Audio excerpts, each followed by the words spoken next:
what sets highly sensitive people apart is not just the fact that we feel deeply, it's also how we move through the world. Okay? Here are 9 things that highly sensitive people do differently and why the world needs more of us. Number 1, we pause before we act. And the reason is that we want to make sure that we are taking everything into consideration, that we process everything very thoroughly, and we want to make sure we have all the information we need to make an informed decision. So we pause and we take in, we reflect, we observe, and we gather all the information that's necessary for us to make an informed decision. That doesn't mean that we take a long time, too long, for example, to make a decision, but it just means that we don't just react, we don't just act. We pause, we take in information, we reflect, we observe, and then we take action. Number 2 is we read between the lines. So we are amazing at recognizing patterns in situations or in information or in any situation, really. And then we also sense what's not being said. So we really are great at gathering information that's also not said. Maybe it's through the body language, maybe it's through the pause.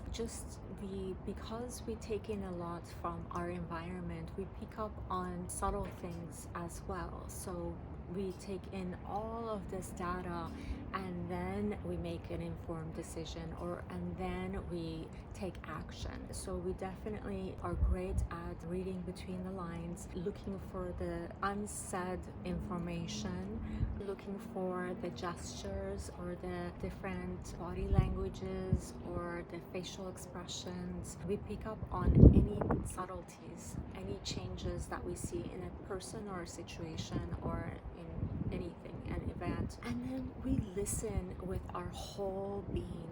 We are amazing at listening, and we're not just listening, we're really paying attention.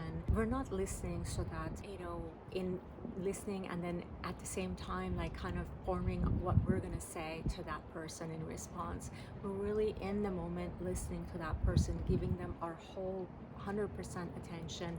We are observing what they're saying to us. It's landing with us. We do our best to understand them. If we don't understand them, we want to get clarification, so we ask the right questions to get the clarification that we need so that we can really understand what the other person is conveying to us.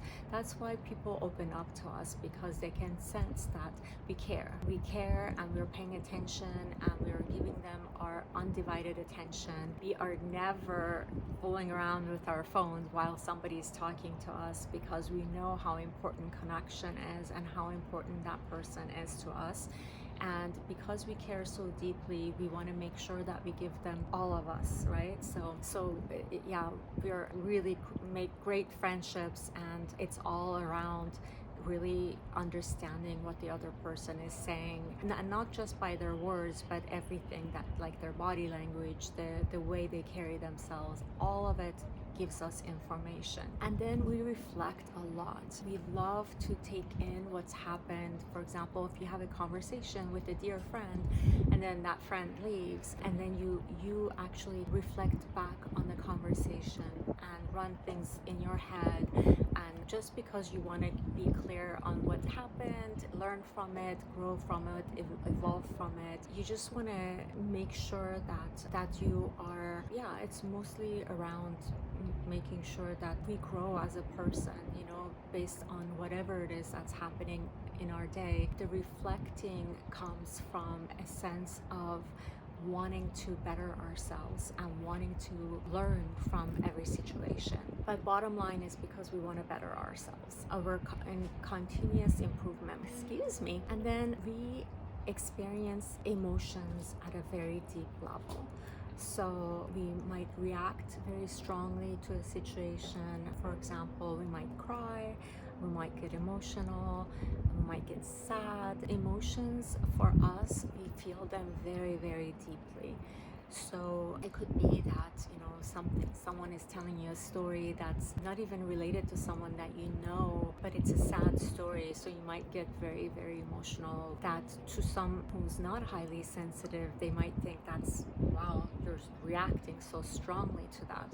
But for us, because we feel very deeply, it doesn't matter that we don't know that person. But if the story is sad, it's gonna move us, and that's just part of our DNA. We're born this way, and there's nothing you can do to change it. It's just how you're wired. Again, that goes hand in hand with reacting strongly.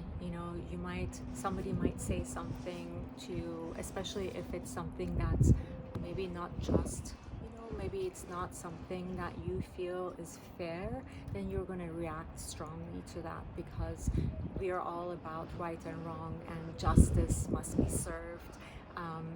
And especially when it comes to someone who's an underdog, you really want to protect that person and be their voice if they don't have one themselves. And then number 7 is making decisions may take us longer. And the reason for that is not because we're not good at making decisions. Actually, we're incredible at making decisions, because we gather a lot of information. And because we want to make the right decision, we, reflect a lot about our decision before we finalize it.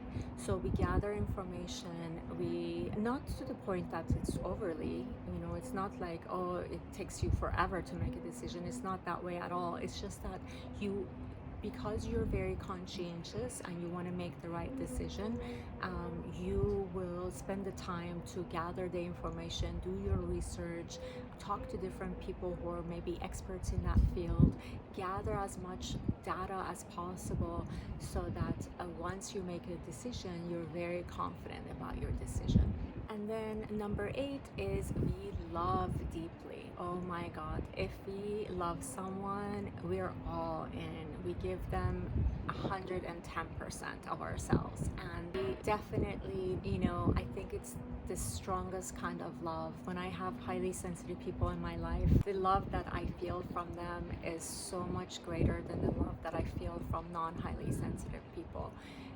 It's just a different level, it's just so profound and so deep.